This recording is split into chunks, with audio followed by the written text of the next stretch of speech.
In the sweltering heat of 1960s America, a legend was born, one that would redefine the very essence of rock and roll and freedom. Elvis Presley was not just a singer. He was a vivid embodiment of a teenage dream, twisting the raw energy of labor into a whirlwind of joy and sexuality. To witness Elvis was to witness a world turned upside down, where work was a distant memory, replaced by the thrill of music as the ultimate escape. Elvis was the king who ditched the crown of a traditional job for the wild open road, literally driving away from the past. Elvis had a deep-seated love for speed and freedom that stemmed from his youth. At just 10 years old, he already had his sights set on driving a dream that seemed as far-fetched as the stars in the night sky. But Elvis was not one to let dreams fade. By the time he was 12, his parents, in a surprising turn of events, let him drive their truck on the highway. To Elvis, driving wasn't just a means of transport, it represented escape, a ticket to a better life. He envisioned himself behind the wheel of a sleek Cadillac, far from the humble beginnings of picking cotton or driving a mule. As a child, Elvis and his cousin Gene Smith would dream of racing, creating imaginary tracks in the dirt with their handmade toy cars. These moments were more than just play, they were seeds of a desire to break free. Elvis found his solace and meaning in vehicles. His collection grew rapidly, from motorcycles to an entire fleet of cars and even airplanes. At Graceland, his home, he wasn't just a king of music, he was a king of machines. His love for speed and the open road was palpable in every aspect of his life. Graceland, initially a modest limestone house, transformed under Elvis's lavish touch. His disdain for antiques was clear. He wanted things that spoke of new beginnings, not the past. He filled his home with vibrant, sometimes bizarre decorations, creating a space that was uniquely his. The jungle room, with its Polynesian flair and exotic animals, was a testament to Elvis's wild imagination. This wasn't just a house, it was a reflection of his unrestrained spirit. But Elvis's lifestyle came with its own set of complications. His generosity often led to exploitation, with friends and associates taking advantage of his impulsive nature. The Memphis Mafia, his inner circle, reaped the benefits of his generosity without much regard for the costs. They were constantly on the Elvis gravy train, often neglecting their families to join him on his whims. Amidst this whirlwind of excess, Priscilla Beaulieu arrived from Germany, a young girl destined to become entangled in Elvis's life. Elvis brought her to Graceland, shielding her from the public eye while she finished school. However, the reality was far from idyllic. Elvis's trips to Hollywood left Priscilla behind, fueling her frustration. His romance with Anne Margaret, a fellow actress, only added to her feelings of neglect. Priscilla, young and ambitious, longed for Elvis's commitment, but he seemed lost in his own world of excess and fear. Elvis, despite his tough exterior, was a man haunted by fear. Afraid of the dark since childhood, he craved constant companionship and protection. His relationships, especially with women, were marked by a need for validation and a fear of being alone. He sought to mold Priscilla into his ideal, even going so far as to suggest she change her appearance to resemble him. As Elvis stood amidst the opulence of his home and the roar of his vehicles, one couldn't help but wonder, had he truly achieved the freedom he so desperately sought? Had he escaped the confines of his past, or was he just trapped in a different kind of cage, one made of gold and glitter? Elvis's journey was one of excess and escape, but beneath the surface lay a complex man grappling with his fears and desires. His story was a reminder that sometimes the greatest adventures lead to the most unexpected places, and the line between freedom and imprisonment can be perilously thin. In August of 1965, a modest mansion in Hollywood became the stage for an unexpected meeting. This was Elvis Presley's home, a place far removed from the grand estates of movie stars. It was here that the Beatles arrived, four musicians who had captured the world's attention in a way that Elvis, despite his immense success, felt was slipping away from him. The Beatles were fresh off a record-breaking performance at Shea Stadium, a feat that showcased their massive popularity, far surpassing anything Elvis had achieved. Elvis had sent a telegram to the Beatles upon their arrival in the US, expressing his welcome. Yet, the meeting was not without its tension. Colonel Parker, Elvis's manager, and Brian Epstein, the Beatles' manager, had been planning this encounter for months. The Colonel wanted to assert Elvis's status as the king of rock and roll, a title that seemed threatened by the Beatles' meteoric rise. When the Beatles stepped into Elvis's modern, Oriental-style home, they were taken aback. The house, while luxurious, felt awkward for the occasion. Elvis tried to break the ice by changing the TV channel, showcasing his new TV, a novelty to the Beatles who were already familiar with such technology. Elvis wanted the meeting to feel casual, but the atmosphere was tense. The conversation began with Elvis suggesting they talk about music and maybe play together. A brief jam session ensued, with Elvis strumming a bass guitar and the Beatles joining in with their guitars. It was a historic moment, yet short-lived. The tension rose when John Lennon asked Elvis about making more rock and roll records. Elvis became defensive, recalling his love for Sun Records, the label that had given him his start. The discussion grew strained, with George Harrison quietly smoking by the pool and Ringo Starr enjoying a game of roulette with the Colonel. The meeting took an unexpected turn when Lennon, in his cheeky manner, played the role of Inspector Clouseau, poking fun at Elvis at times.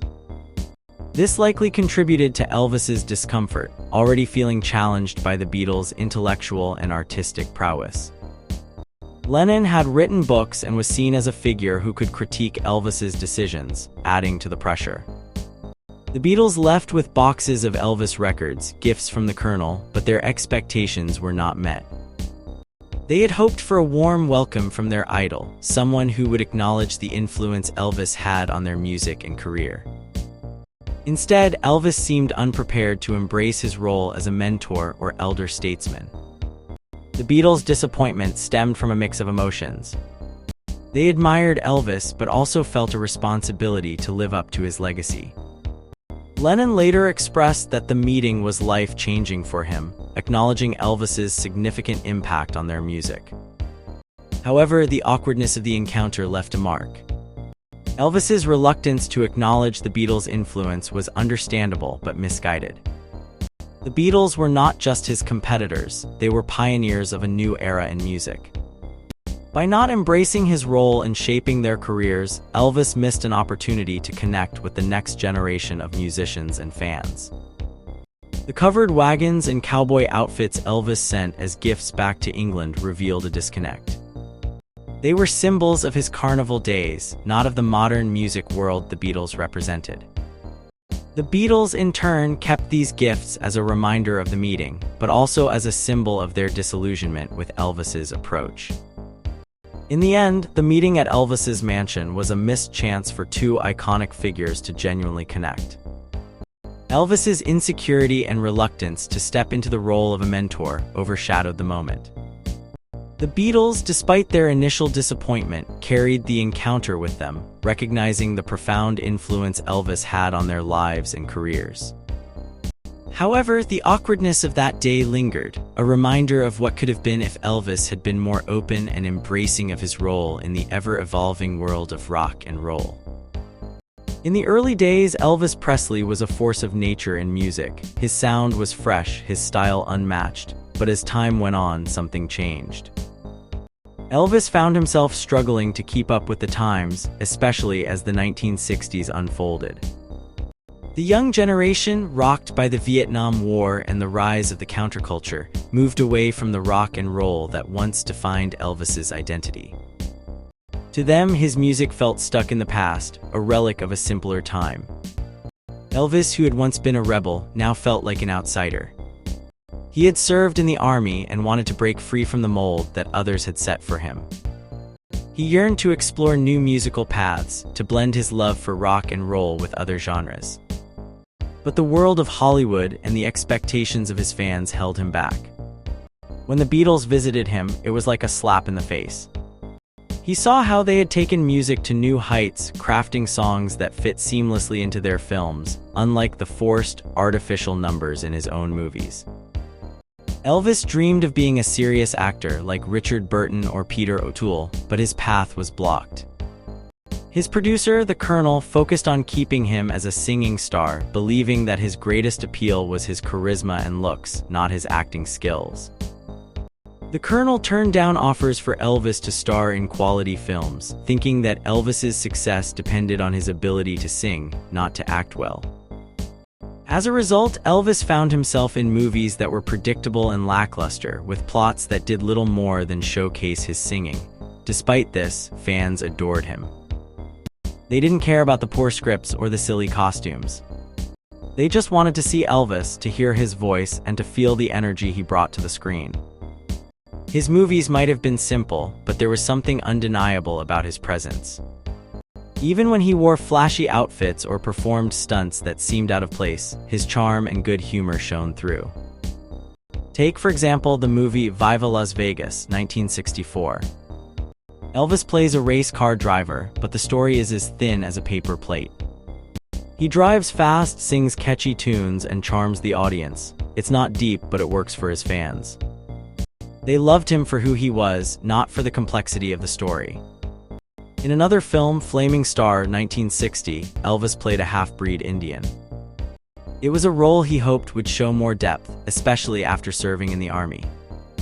On set, he was energetic, doing karate exercises and even breaking 2x4s for a bit of fun. But the film itself was a letdown, with a plot that felt outdated even at the time. As the 1960s progressed, Elvis felt increasingly trapped. The music scene was evolving, and he wanted to be part of that change. But the expectations of his fans and the constraints of Hollywood kept him in a rut. He tried to make serious films, but the Colonel wouldn't support them. Elvis began to feel like he was living in a different world, one where his old ways no longer worked. In 1965, a particularly upsetting moment came when he learned that his producer was using his successful movies to fund more artistic, less commercial projects. Elvis felt used, as if his hard work was being sidelined for something he didn't believe in. He had always dreamed of being more than just a singing star, more than just the face of a franchise. But every door he tried to open seemed to lead back to the same old path. Despite these challenges, Elvis remained a captivating figure. His moves might have been scripted, his settings predictable, but there was a raw, undeniable appeal. His sexuality, his humor, his very presence on screen was magnetic. Fans didn't need him to be a brilliant actor, they just needed him to be Elvis, and in that, he succeeded. In the end, Elvis Presley was a complex man, caught between the expectations of others and his own desires. He was a product of his time, but he also tried to break free from it. His journey through the music and film industries shows the struggles of an artist trying to stay relevant and true to himself. As the years went by, Elvis continued to entertain, even if the path ahead was uncertain. His legacy, a mix of brilliance and controversy, lives on, reminding us of a star who dared to shine brightly, even when the world around him was changing fast.